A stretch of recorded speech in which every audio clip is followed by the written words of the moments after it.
Hey y'all, today I'm in Waco, Texas, and I'm standing on one of the most infamous places in American history, the site of the 1993 Waco siege. This is where David Koresh, leader of the Branch Davidians, lived, preached, ultimately died, along with more than 70 of his followers after a 51-day standoff right here. In this video, we're going to explore two places. One right here, the old Mount Carmel compound, Branch Davidian compound, where David Koresh made his final stand. And then we're going to go over to Tyler, Texas to see where he is laid to rest today. David Koresh was born Vernon Wayne Howe in 1959, and by the mid-1980s, he rose to leadership and renamed himself David Koresh. He began teaching that he alone could interpret the book of Revelations. Followers believed he was a modern prophet. Critics, including former members, accused him of controlling behavior, stockpiling weapons, and abusing minors. Tensions were rising, and the federal government was watching. Interesting fact if you didn't know, directly across the street, right here, there's still a house today. But there was two houses. There was one here and one was demolished that was right there. Back in the day when the authorities were getting word about David Koresh and wanted to investigate him, if you will, they had an undercover officer pretended to say he moved here and he was renting out one of the properties that was right here. It may have been the one that was demolished, but he befriended David Koresh and gained his trust and would be allowed inside the compound. Even though eventually David Koresh would find out he was not who he said he was an undercover detective. And well, we were just standing right out there. If we were the Branch Davidians, we would have seen the FBI ATF guys right on that road. And now on the Branch Davidian side, here we are. So from what I remember the last time I was here, the church, that's here today, they put it in the exact same spot of where the front door was, the church to the original compound building. So that'll give you an idea. That was the main entrance in the front. The building would have been all right here. So back in 1993, I'd be walking in the main building right now, and David Koresh and them would have had this view looking out. So I can do a side-by-side shot. Here's the view today versus back then. Now I'm not going inside the church today. I've done that in a previous video. If you want to see the inside, I'll leave that video linked at the end of this one. In early 1993, the ATF prepared to raid the compound, suspecting illegal firearms and explosives, but Koresh knew they were coming, tipped off by reporters heading to the scene. On February 28th, agents attempted to serve a warrant. A shootout erupted immediately. 4 federal agents died, and so did several Branch Davidians. The raid failed, and what followed became one of the longest and most tense standoffs in American history. So if the original main entrance in the front, the church, would have been there, then somewhere over here is where, how many times have we seen that video if you follow this type of stuff? The video of the ATF agent climbing the ladder, he's on the roof and he gets shot from out of the window. That would have happened right up here somewhere. Oh, they even have a marker in memory of the ATF officers who lost their lives February 28th, 1993. When they first attacked, and there's 4 of them. If you watch any of the footage from the Waco thing, and you can see this road directly, behind me going this way, all the ATF trucks, the ATF agents running out, and so many were shot and injured, and some were killed, and the news crews, you know, all on the road right there, all lined up. Absolutely just mind-blowing to be here. I was here a few years ago, and it's hitting me just as hard today. To think too that when they were trying to, the FBI was trying to get them to come out, they were watching them from this road, you know, blasting the loud music and all the lights right up there. But they were camping out here.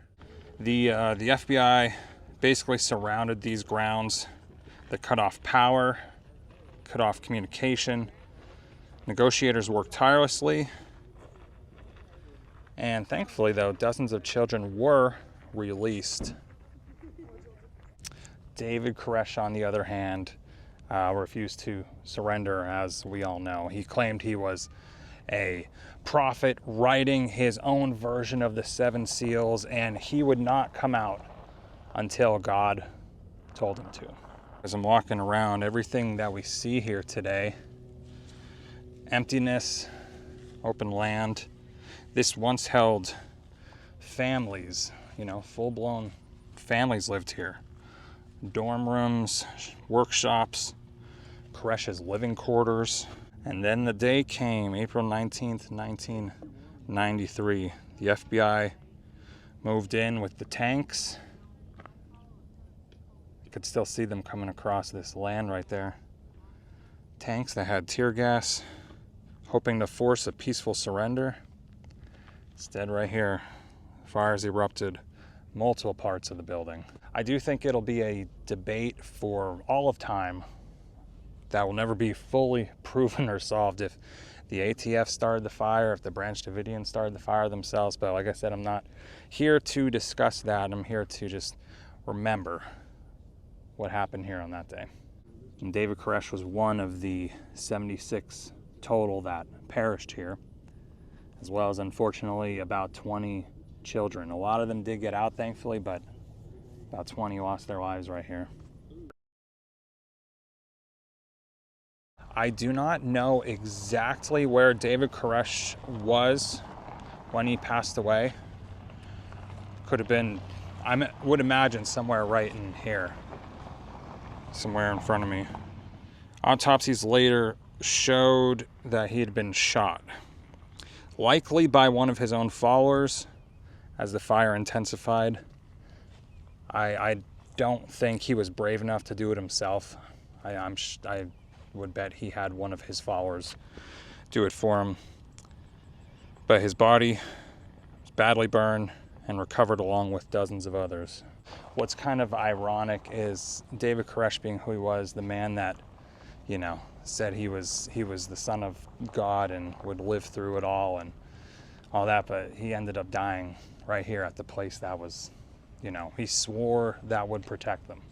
After David Koresh's body was recovered and taken to the medical examiner, he was then buried in Tyler, Texas, which is East Texas, pretty darn far from where we are today.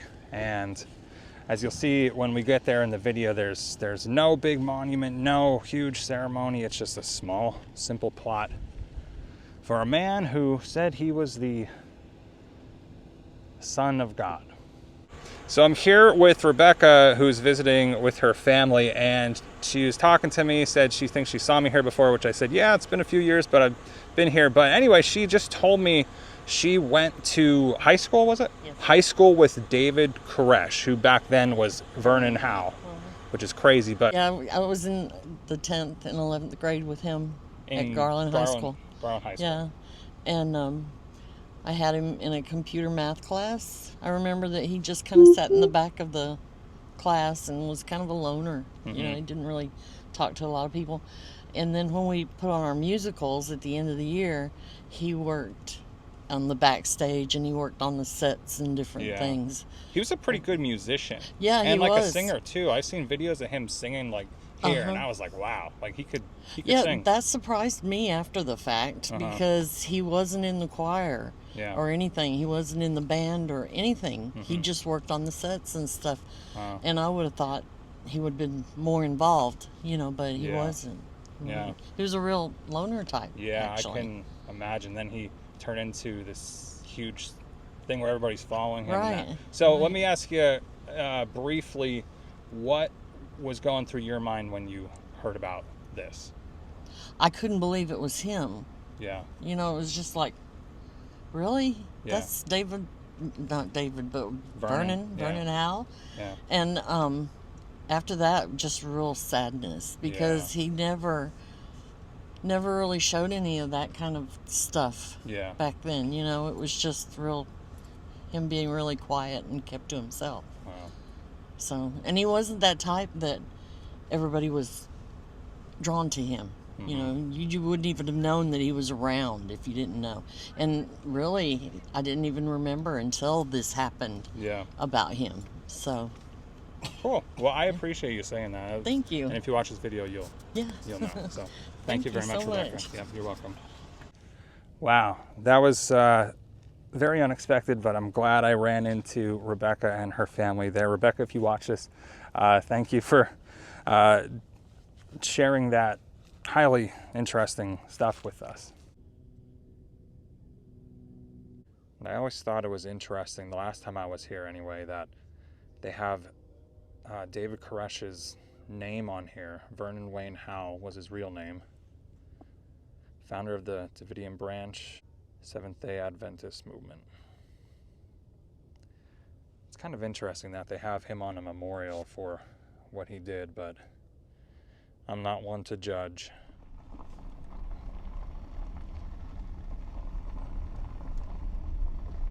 That did not take too long.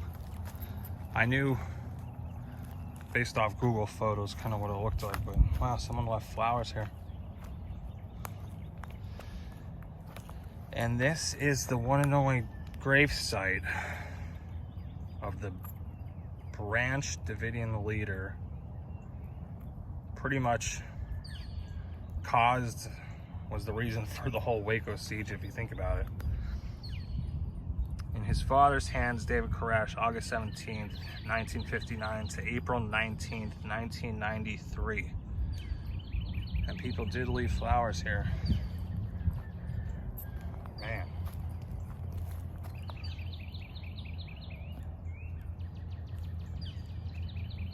I was born in 92.